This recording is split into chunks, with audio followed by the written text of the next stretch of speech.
Long before the paying customers arrive, the day starts with a splash at the tiger enclosure at Howlett's Animal Park near Canterbury.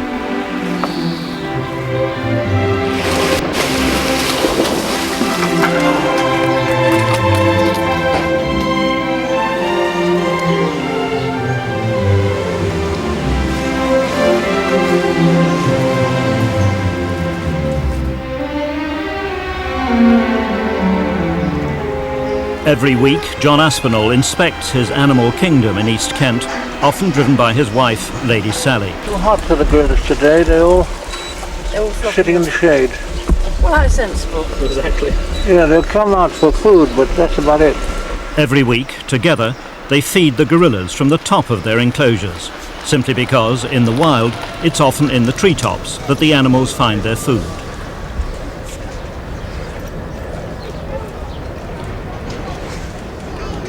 It's one of the oddities of Aspinall's life that he's never learned to drive, either as a student at Oxford or as a gambling man about town. Never occurred to me to drive.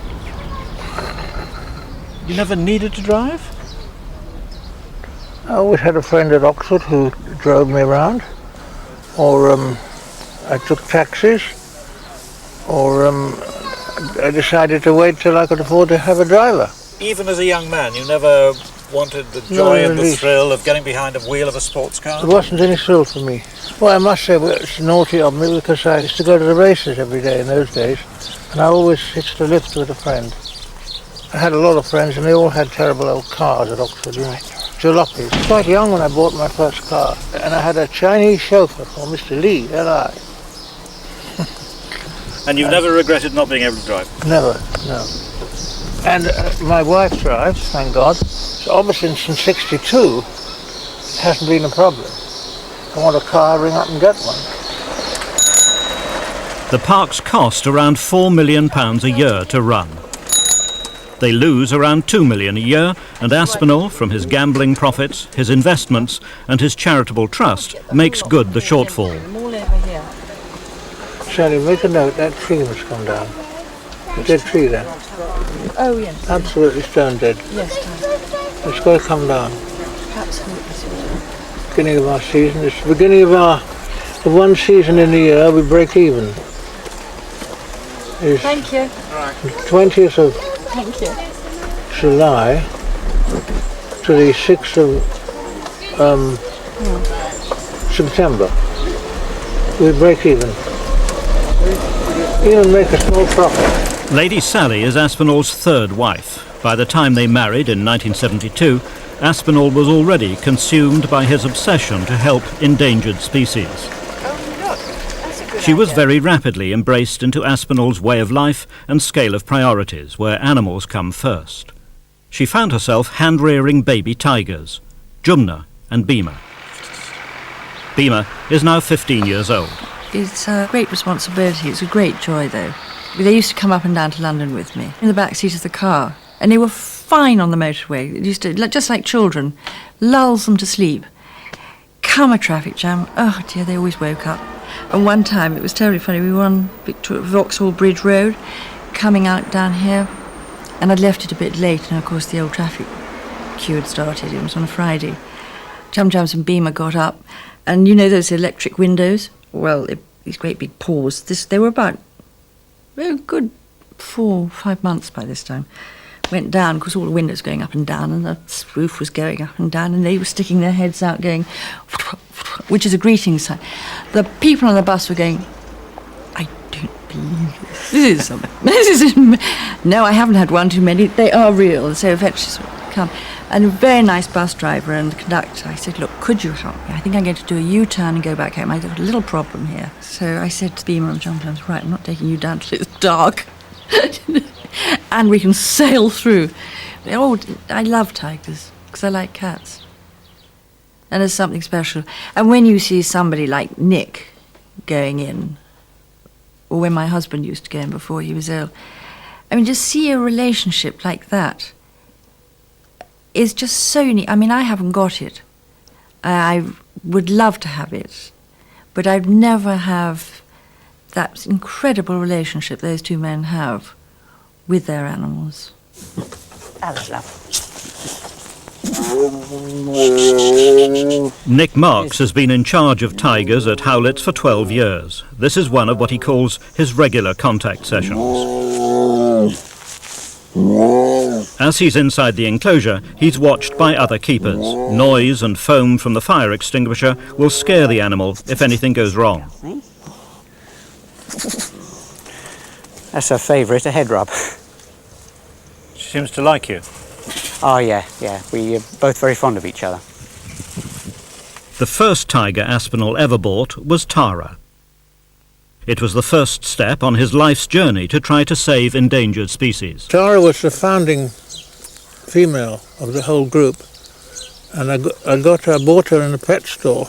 I was 29, and I just made some money, and so I went off shopping, and I went to this pet store and bought Tara, who was very young, 6 weeks old. She was born in Edinburgh Zoo. I also bought 2 Capuchin monkeys and 2 bears, Himalayan black bears. And I had them all. I had an enclosure built in my 93 Eaton place where I lived. I had a small garden, very small. I built an enclosure in there and put the whole lot in there. The bears, the tigress and the monkeys. But I knew this arrangement couldn't endure. What did the neighbours say? Well, I used to only take my tigress, Tara, for a walk at night. And it's very gloomy, Eaton Square. To this day, it's got very, very dark. I used to take her on lead, and everybody thought she was a dog. They never stopped to look. And it was a tigress. But She had stripes. well, at night you don't see the stripes. But it all came to an end when there was a sort of dictator of a dog in Eaton Square, which belonged to a man called Bluey Mavrolian, who was a Greek ship owner who lived there. And this particular dog saw Tara with me 200 yards away and thought, there's an easy customer.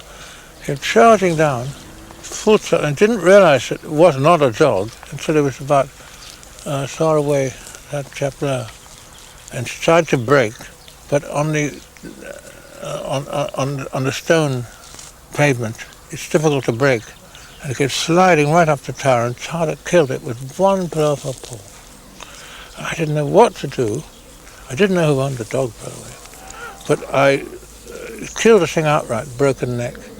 And I slid the dog into the dark part of an alley and just left it there. And I didn't dare tell. And later on, I heard that Bluey Mavrolian was missing his dog, and I didn't dare tell him until 20 years later that my tigress had killed the dog. And I think it was that incident which encouraged me to come looking for a house in the country. So that's when I bought Howlett's. Aspinall brought his family and his animals to Howlett's in 1958. He renovated it and kept it as his private world for 14 years.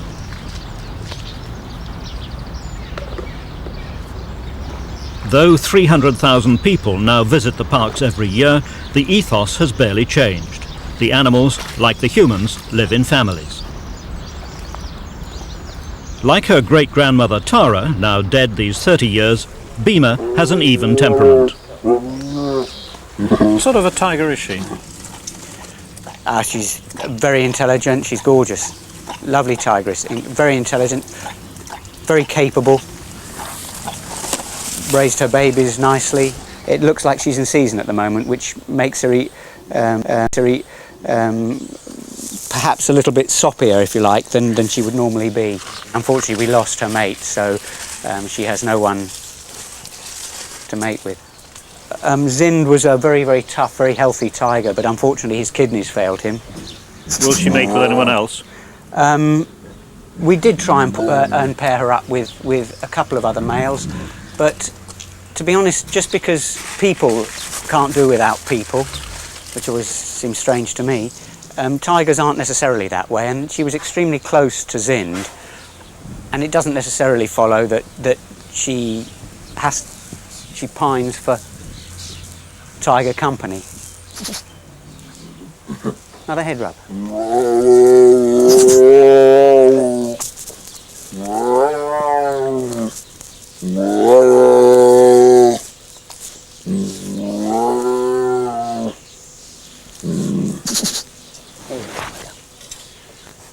was a little thing that she worked out herself. When in fact, several of them do it. When I used to be allowed to clean the enclosure with her in there, I used to fluff the straw up with the rake, and she'd realise that if she jumped on there while I was by the shed, that we would be on a similar level, our heads, and of course that's the way they greet each other, with a head rub, and that's obviously with their friends, that's the way they would like to greet their friends. So she'd jump up on there for a head rub. She's bright. Was the paw heavy? No, she's gentle. I mean, you know, they're not pussycats, but you know when they're getting rough. Bhima is an Indian tiger. Many of the Siberian tigers are kept at Port Lim. Adrian Harland helped to hand-raise this tiger, Tugar, when it was rejected by its mother. Tugar's sister, Zima, was not rejected. Hand-rearing any animal is a tricky business. Sometimes it succeeds, sometimes it doesn't. Tugar thrived. So how old is he now, Adrian? He was born in October, so that makes him 9 months. Probably, maybe half size. And he's the hand-raised one? Yes. And this is Zima, the mother-raised one. Keeps slightly aloof. Having nothing to do with it? No. Thinks he's a big fool, which he is.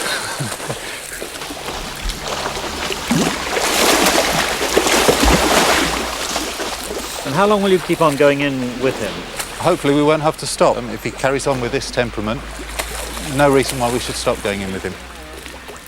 We will at 15 months have to start using the safety procedure that we have in operation. But if he stays like this, no problems, except for getting wet.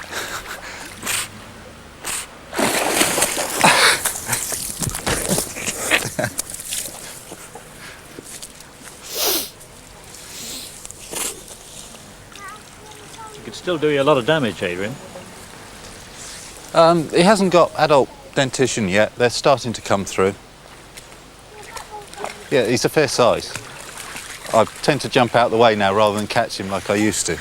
As he gets older, he won't play as much anyway. Who's the boss? I think he'd like to think he was, but I'm sure she is, as you can see. One of the most remarkable creatures in Aspinall's care is also one of the smallest. The rusty spotted cat is rarely seen. It moves mostly at night, and in daylight it's beautifully camouflaged. Neville Buck. I mean, they're getting on remarkably well. They are actually the world's smallest cat. They're only found in Sri Lanka and India. There's not really a great deal known about them because of the habitat they live in and the size, and it makes it quite difficult to watch what's going on with them. These are actually just a young pair that we've had. We've had them a couple of years. The pair did have a litter earlier this year, but unfortunately it was the female's first litter, and she did lose them. They have since been shown some behaviour which was suggested that perhaps they had mated again, and we're sort of fairly hopeful that we'll see another birth a little later in the year. With creatures great or small, Aspinall has always revelled in a relationship of equality.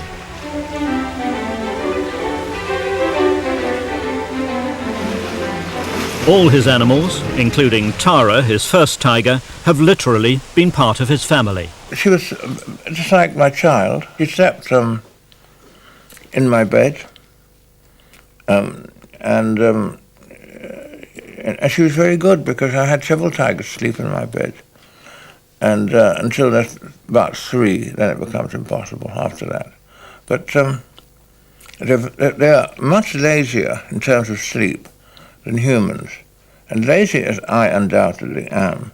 I wasn't as lazy as any tigers I've ever slept with, because I used to have late nights quite often in those days in my youth, gambling, and I sometimes wouldn't wake up till 10 or 11 in the morning. Tigers have a rough tongue, and being licked there on the cheek or a neck by a tiger wakes you up fairly quickly. And then when they realised that really one was getting up, she'd get excited, because that meant we'd go out in the garden and play and so on. And she was a wonderful companion, but what I didn't realise was at the time how average she was. I thought that she might be exceptionally docile, that I'd stumbled on a lucky specimen. But through all the children that she bred with me, she bred 14 cubs before she died. Nearly all the tigers I've had since proved to be like her, dependable, reliable, affectionate, and that she was the norm of the group. That doesn't mean that there wasn't an exceptionally evil one. I mean, of all the tigers we've kept, about 1 in 12 of the ones we've raised by hand proved treacherous, unreliable, and aggressive. The rest of them are normal. And I would say with human beings that's a big superiority, because I would say with my knowledge of humans that about 1 in 4 is off-center. 1 in 4 is not dependable. 1 in 4 is unreliable. Since Aspinall opened his parks, 3 tiger keepers have died and are remembered here. 2 were killed by the same tiger, Zaya. Aspinall successfully fought the local council to retain the right to go into the animal enclosures. Because there were periods when it looked as if you were never going to be allowed to go in with your tigers, with your cats. Yeah. How much of a loss would that have been to you? It would probably have stopped me working here. It would just be rude to not to be able to, and it would. I would feel betraying. I was betraying them almost. Rude. That's an interesting word. Well, I mean, they've always been my friends, even in times of trouble. You know, they have been almost comfort in some ways. When other things are going pear-shaped, you know, just in any walk, in any direction, you know, this is my focus. These are my friends, and this is my focus. You know, other things just fade into the background. So this is reality, if you like.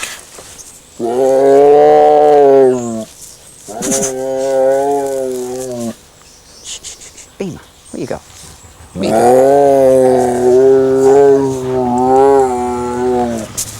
Go. What are you doing now?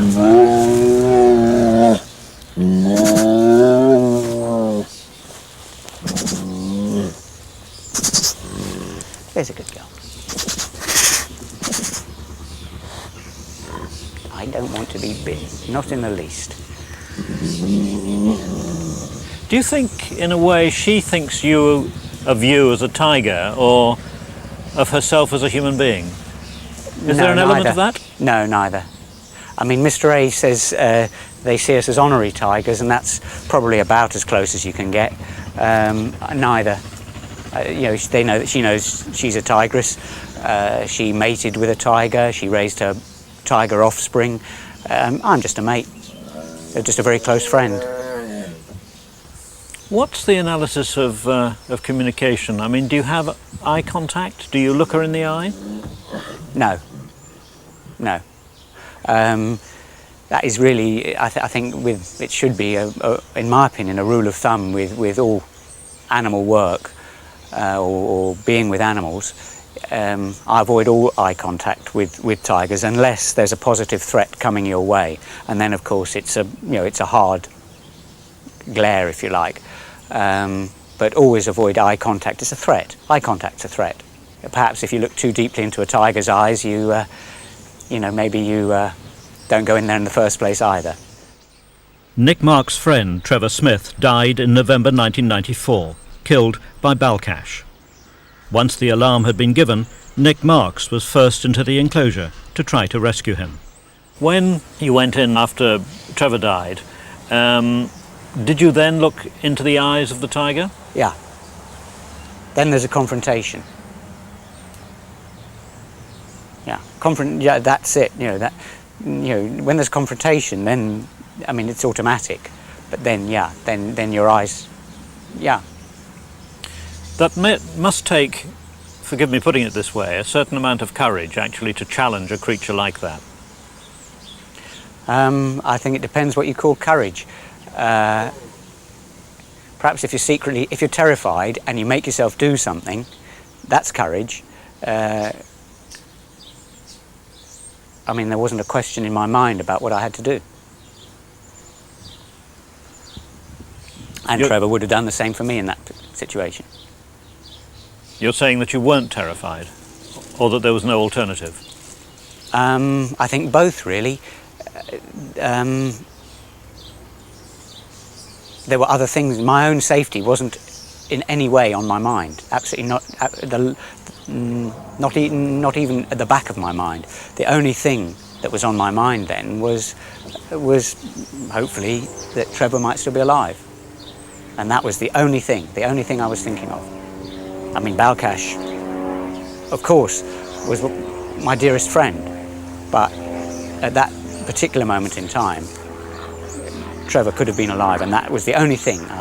The one thing I'd always feared, something along those lines, if you like, and just had to be sorted out. I mean, it's purely instinct on your part, really? Yeah, that's all, yeah. Just get stuck in. Is she ever jealous, do you think? Not really with other tigers, I've never noticed it, but I had met a girlfriend shortly after I came here, and we became quite close, or very close. And the first time I took this particular lady, walked along the path beside Beamer's enclosure, she saw her, and I've never seen her do it before or since, hit the fence in aggression, trying to get at this particular girl. She must have known in the body language between the two of you are human beings. Read it all. I mean, as they always do. As they always do. That's. I mean, we spend our lives talking. You know, they don't. They're just aware of situations, and they read it all. They read exactly what's going on without the need for meaningless conversation. How long did the relationship last with your girlfriend? Quite a long time, but yeah, I have to say it's over now. But Beamer's still my friend.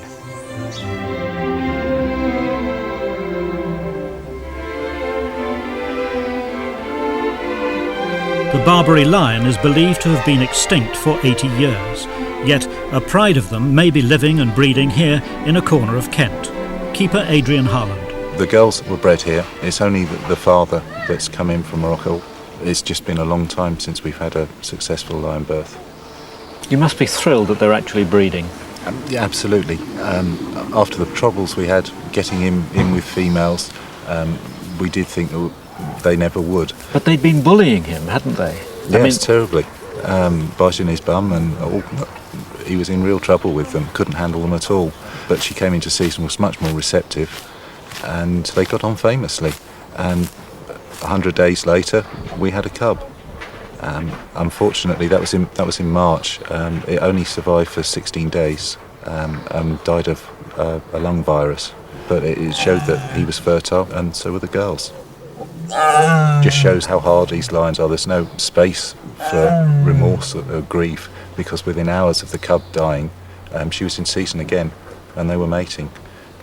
And as we look at her now, she is pregnant again, and due in the next 10 days or so.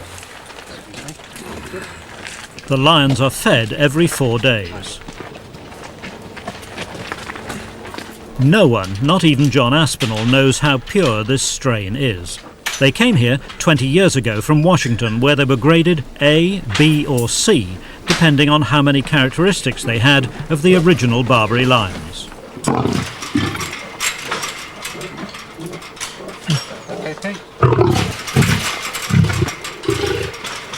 They were the lions involved centuries ago in the one-sided battles with Christians in the Colosseum in Rome. To find a purebred Grade A Barbary lion would be a revelation. Wanted to make sure he gets both pieces. We've always kept to A and B, and bred A with B and avoided the C's. who were those who at least had the fewest characteristics. We think that if there are any Barbary genes in these lions, they should be protected and should be increased by breeding A's with B's and eventually A's with A's. And you should get back, from back breeding, something of the original lion. This train has always been extraordinarily unfriendly to keepers. The tradition here is that the keepers get an emotional attachment to individuals as well as to species, and of course you can't have that to an animal that positively hates one. I think it's quite right to hate the human race, but you saw an example of it just then. I mean, even his friendly keeper, who all he does is feed him, look after him, is detested. So I think that's probably a very wise species. Hasn't saved him, though. No, I'm afraid not. John Aspinall has a deep mistrust of science, but he and his team are cooperating with a project aimed at finding the DNA of Barbary lions to try to rediscover the species. Scientists are digging up old bones under the Colosseum. They're attempting to find a DNA fingerprint, if indeed they can tell a Barbary lion is distinct from other kinds of subspecies of lion. Then they'll be able to match it up with DNA from hair follicles and blood DNA to tell us how pure our lions are. They have museum specimens, the ones from the Colosseum they've had permission to dig up, and we've supplied them with hair from here, from our lions, when we've had to do routine knockouts. So they have some information there. We're waiting on the scientists. Do you set any store about this business of trying to get DNA from bones under the Colosseum in Rome? Well, I mean, I've nothing against that. It certainly would be Moroccan lions, North African lions, if they do find any, unquestionably, because all the animals from Africa came from North Africa, which at that time swarmed with elephant, lion, zebra, antelope, and rhino, and so on. In fact, it was the amphitheatres that emptied North Africa of most of its species. What, slaughtered them, you mean? Yes, yes. And that was a pointless slaughter of countless tens of thousands of animals.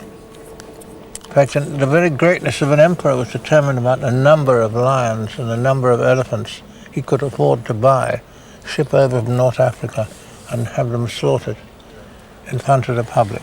Extraordinary. Seems extraordinary, but we're doing the same thing now. We're not doing anything much different. We're slaughtering them in our own way, that's the only difference.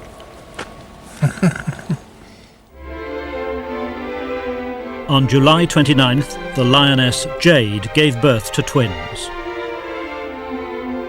Barbary or not, these are precious, high-grade lion cubs. One cub died, but the other, despite being rejected by its mother, has flourished in Adrian Harlan's home.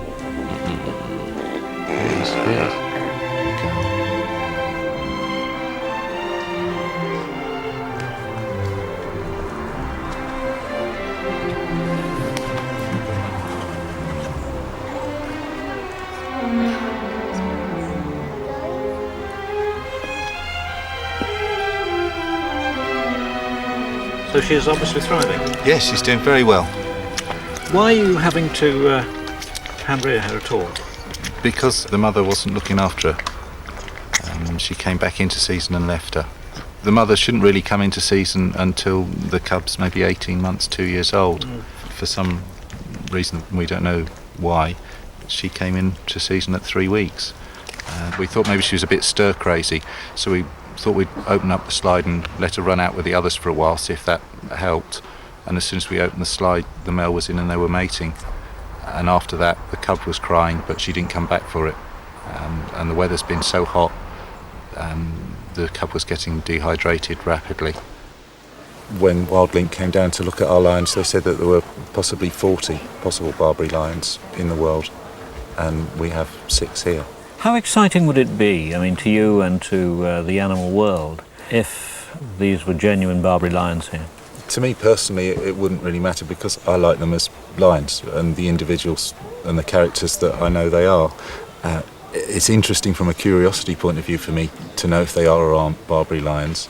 On a wider scale, though, yes, it would be important to know that a species that was thought to be extinct, we've still managed to keep going in pockets around the world.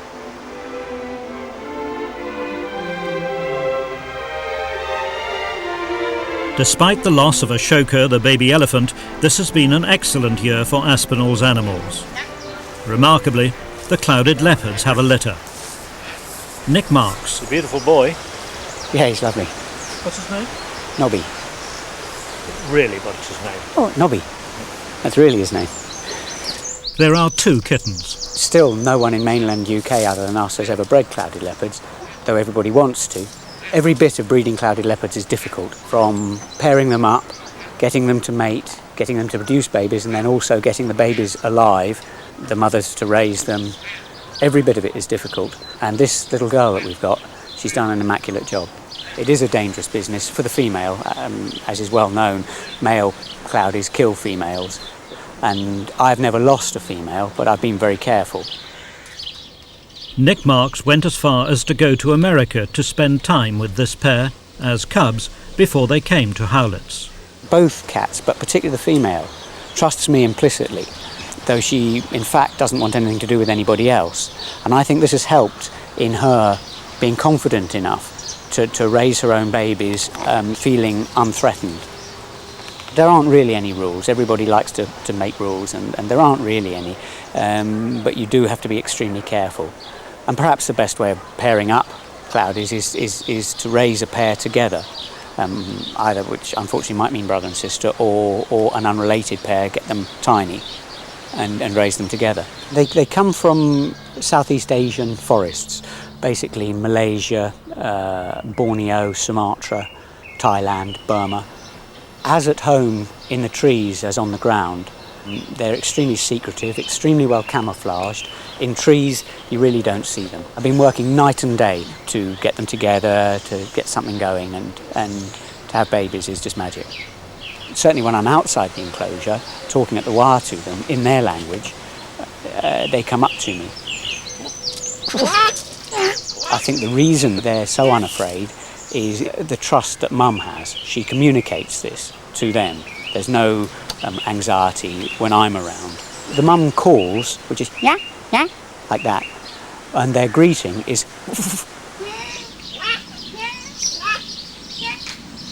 which is similar to a tiger, but slightly more vocal than a tiger perhaps. And those are noises I make the whole time, and it reassures them.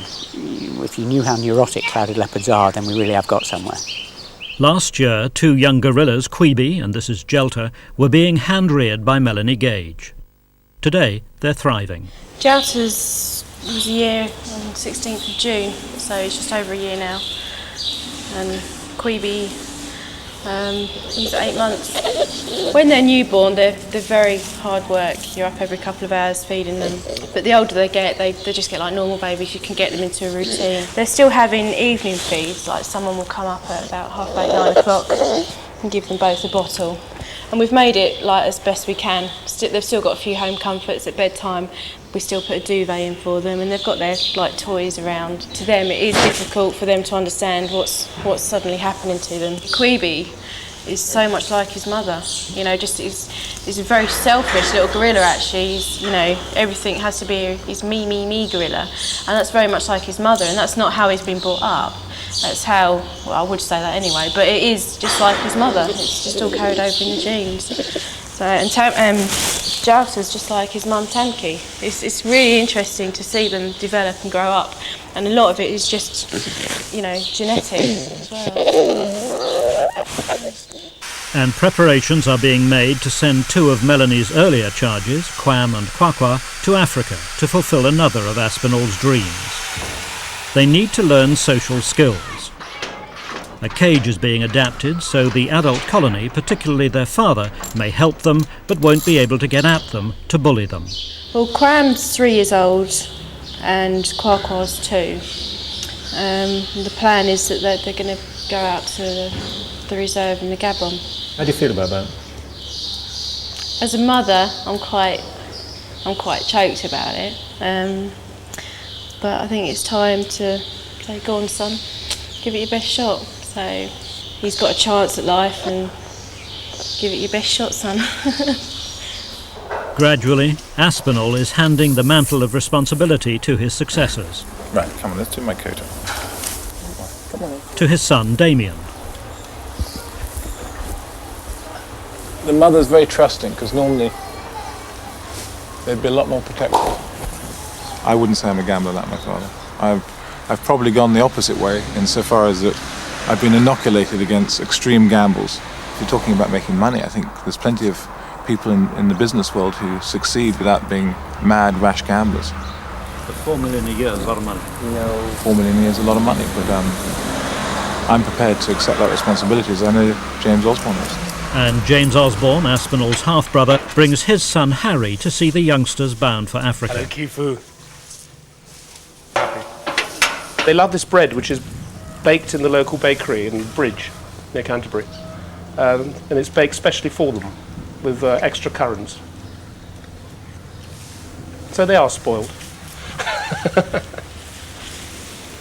Aspinall and his team have been protecting gorillas in Africa over the past 12 years. We have an orphanage in Brazzaville, and we will be setting up a similar operation in Gabon. I think the whole operation costs us about somewhere between $500,000 and $750,000 a year. But as it gets bigger, it's going to cost more. We've just completed an airstrip in the area of land they're going, which is called Mpassa in the Gabon. It's about 400,000 acres, about half Kent. I think they'll be the first two gorillas, captive-born gorillas, ever to have been returned to the wild. There's one last duty for Howletts: to try to protect the young gorillas as far as possible from the diseases they'll contact in the wild. Vet Chris Furley. We're inoculating them against hepatitis A and hepatitis B. Now, we've learned from bitter experience in the past with our project in the Congo that young orphan gorillas are particularly sensitive to tropical human disease. We've had to learn an awful lot about tropical medicine, human medicine. One of our staff, for example, has, in the years gone by, died of tuberculosis. She became very ill, went to the hospital where they diagnosed TB. They gave her some tablets. She went home. Her mother told her not to take the tablets because they were Western medicine and that she should go and see the witch doctor instead. So she did and died within 2 weeks. Didn't tell us she had TB, we only found out afterwards. But she'd been working with the gorillas. So now we TB test them, we vaccinate them. We monitor the level of TB in the human population through the Pasteur Institute in Paris, who we've established a big relationship with.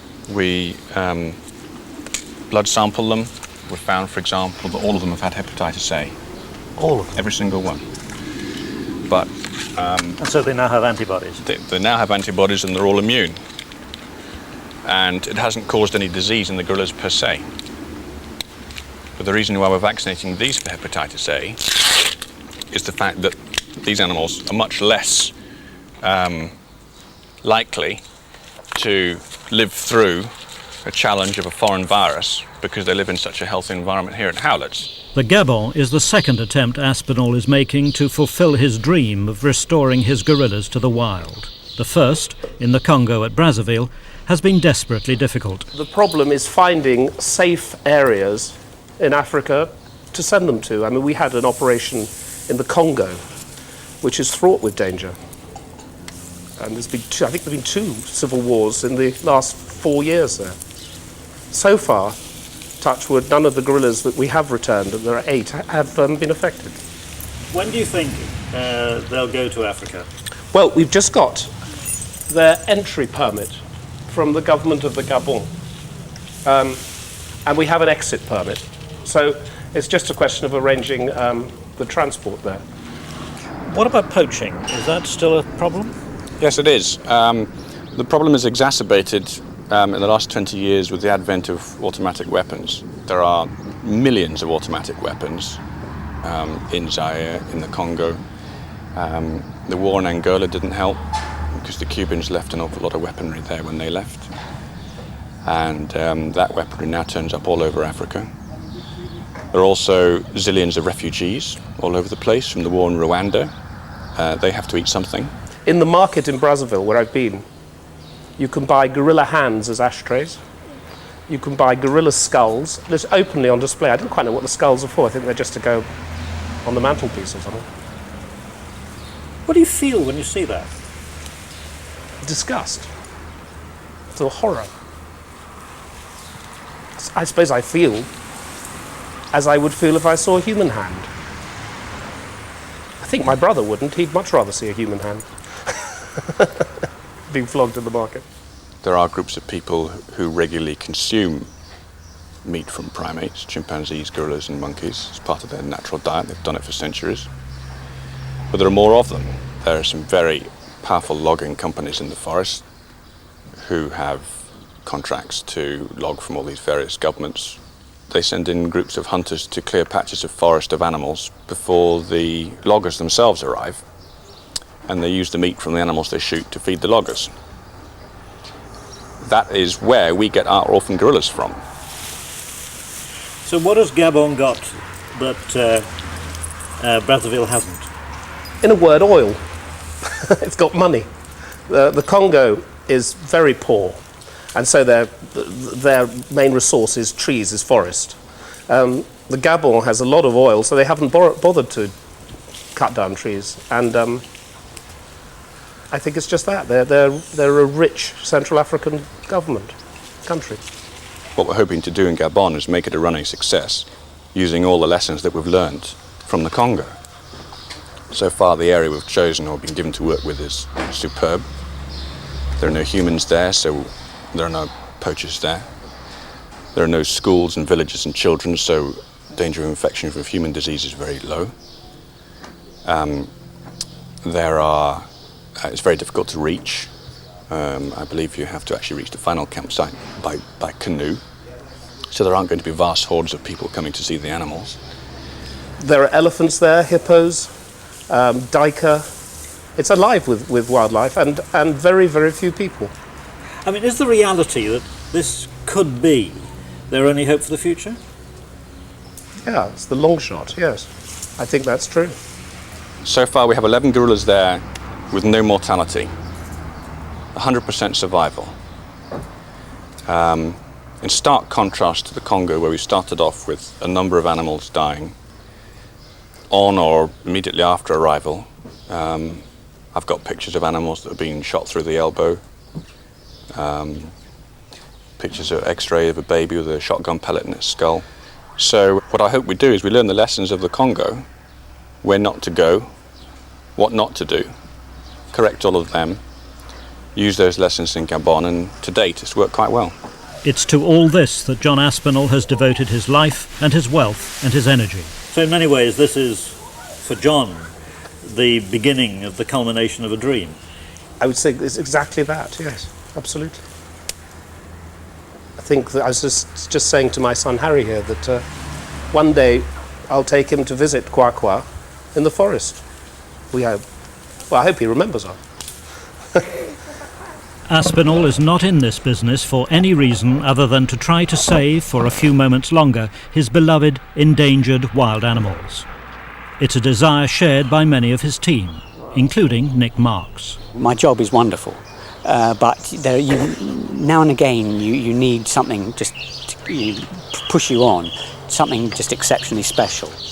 I have to drag myself away every evening from watching them and being around there. I don't interact with them that much because Chang the male, whether it's just normal male cloudy behaviour or whether he is genuinely being protective, I don't know, but on occasions he gets a little aggressive, and rather than have a situation I'd sooner avoid it. So only when I'm sure he's feeling particularly benign do I actually go in with the babies. It's just better that way. But to be there and watching them, and I mean, they just take your breath away, they're so beautiful. John Aspinall has been fighting cancer for the past 2 years. All this is what he believes in. There's no other colony of these monkeys in the world. Anywhere. Any room in your life for a higher being? A greater scheme of things? Well, any the greatest scheme of things is the systems that determine the balances of nature. There can't be a greater scheme than that. It might be in the universe, similar things, but in this planet there can't be anything greater than the planet itself. And that's what I worship.